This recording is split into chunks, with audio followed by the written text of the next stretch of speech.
Hi, today we are going to go through 10 points which are problem solving techniques, how to use them to solve the problem at your work or in your professional or personal life. So, starting with don'ts. What are the things that you don't want to do while solving a problem? Number one is avoiding the problem. This is kind of very obvious thing, but we do it so often when we have a problem and we have a piles of problems. The first thing that we do is avoiding the problem. So we need to be more aware about that we are avoiding this problem consciously, and if this problem is really important for us, then first thing that we don't want to do is to avoid the problem. There is solution to every problem. Okay, second thing, when we are working on a problem, we try lots of solutions, nothing works out, we do not reach the goal, and we get frustrated. And this getting frustrated is not going to help you in solving the problem. This is again very obvious thing, but we do get frustrated when our code is not working. We have a bug, we can't find out what's the problem, we get frustrated. And when we get frustrated, the stress in our mind doesn't give space for new ideas to so that we can try them out. So we need to be again aware of that we are getting frustrated. We can do different things like maybe take a break, go for a walk, and such things, but getting frustrated is not what we want to do. Now coming to the core of this video, which is what do you need to do to solve a problem. So number one thing is keep the end goal in mind. Always remember, why are you working? What is the end goal of this problem that you are trying to solve? Unless you have this end goal in your mind, you will move from here to there and will not reach the goal. So having a goal is good, and if you can write it down, maybe just a sticky note, put it in front of you if it's a big problem, or maybe write it down in a notebook, it helps. So keep the end goal in sight.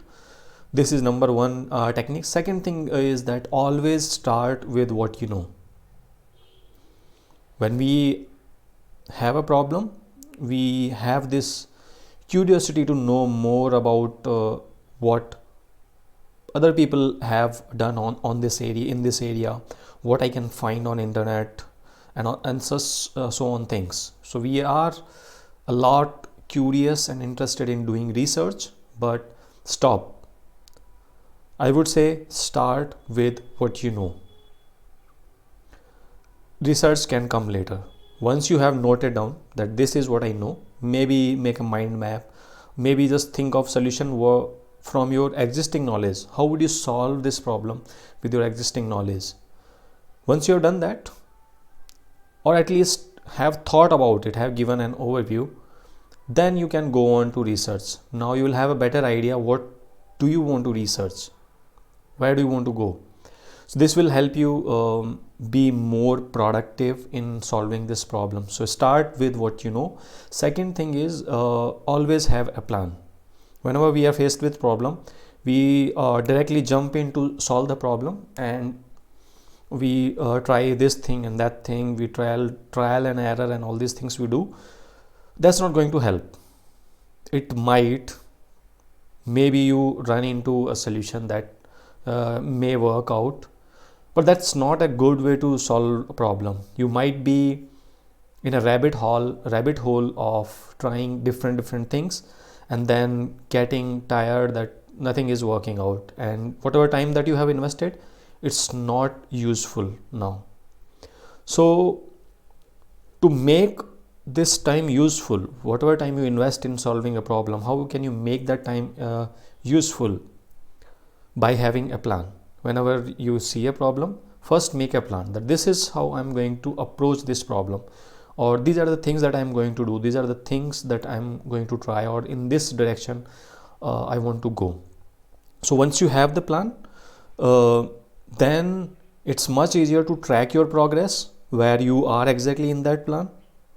You know what is the end goal. You can also estimate that, okay, what are the things that I need to do and how much time they might take. So having a plan is very crucial. Now it is almost many times it will happen that the plan that you have started with, it didn't work out, and that's perfectly okay. So you're not going to get frustrated that my plan did not work out. Making plan is in your hand, and plans do not turn out to be as you wished.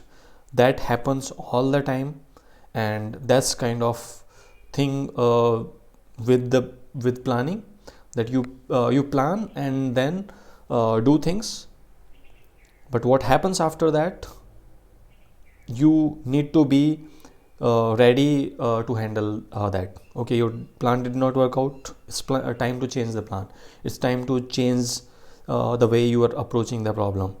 But now at least you know that this plan did not work out. So that's why always have a plan. Now we are going to go in deeper into techniques which can actually help you a problem which you may not solve by going through in first round. You could not solve this problem.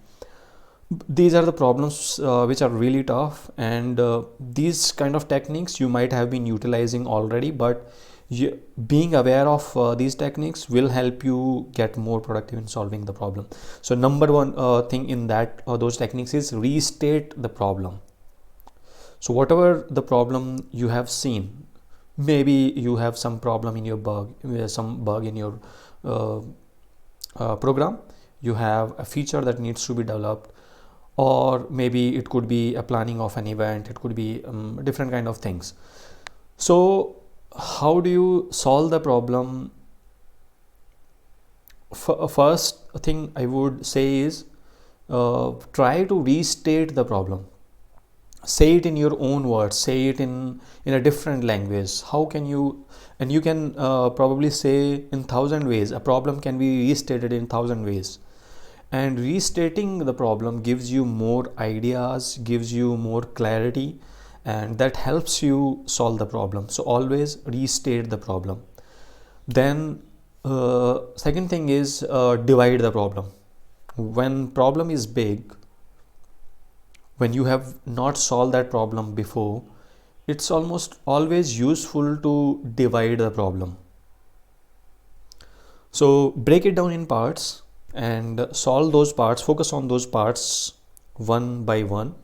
And while you are solving those parts, either you will get more ideas, or even solving those parts will help you to solve this problem. If you have solved this part which is independent, let's say independent of other parts, now you have solved at least 10% of the problem. You solved another part, you have solved 20% of the problem, and so on. So dividing the problem has huge benefits. One, it gives you more ideas how it can be solved. Second, it gives you focus, so that instead of thinking in big context, you can now think in a smaller context, in a more constrained environment. You can think of the solutions which are much easier to solve. And then third thing is that it helps you to track your progress, that you are moving forward. You solve this 10%, 20%, 30% of the problem, now only part remaining is this. So divide the problem, it will help you solve the problem. Reduce the problem, this is the next point that I want to discuss, reducing the problem. Now we have solved many problems till now in our life, in let's say programming. If you are talking about programming problem, then we have solved many programming problems already. We have that mental model ready with us. We have seen different things in our environment, how these things work, such as nature, if you talk about, and different things that the way things work. Now Many times what happens is when we have a problem, many times you will find that that problem is kind of analogy to some other problem, or it could be reduced to a really small problem. Instead of solving that big problem, you can solve this by reducing the problem, by looking at it in a different way. So I know this must be very confusing, but to give you an example how reducing the problem works, it could be, let's say you want to create a let's say you want to measure area of a hexagon, right? Now you have never solved this problem, the problem of hexagon, but you might have solved the problem of area of a rectangle, area of a triangle, right? Now, and this problem can be reduced to simply this: calculating the area of a rectangle or calculating the area of triangle. You can divide the hexagon in different triangles, and then you can calculate the area of those different triangles. It's just a multiplier that you apply to this area of triangle. Now this essentially the area of hexagon has been resolved to area of triangle. Now can you solve area of triangle? That's a much easier problem to solve. So this is the reducing the problem. Another next point is look at the problem upside down. Change the problem. So you might have read in maths contradictions, right? If you can't clearly or readily see the solution to a problem, can you think of contradiction? Can you prove the opposite thing? Can you think of what if the problem was upside down? This is kind of exercise which helps to solve tough problems. So whenever you are facing challenges that, let's say, you are not coming up with very good solutions and it's taking time, and you want to see it in a different light, and this upside down thing is going to help you gain better perspective, and probably it will lead you towards a solution. And last point that I want to discuss is actually discuss. So you have been trying the problem, you are not able to solve on your own, and it's now you have this mental block in your mind. I would say discuss it with your friends, whoever is available next to you. Discuss it with people who might know a solution about this, or even discuss it with yourself. Just talk about it. Okay, that these are the assumptions that I'm trying, this is the problem, this is how I'm approaching, and all these things. If you discuss, while you are discussing, you will get better ideas to solve the problem, better perspective on the problem. You will reflect on how you solved it, and you will find some issues with your thinking, and you might be able to solve those issues. So this is all in all summarizing problem solving, how you can solve. Always keep end goal in sight. Always start with what you know. Have a plan. Restate the problem. Divide the problem. Reduce the problem. Look at it upside down. And last, discuss. And while doing this, do not avoid the problem. Do not get frustrated. These are the simple things that I wanted to share with you. Thanks a lot for watching.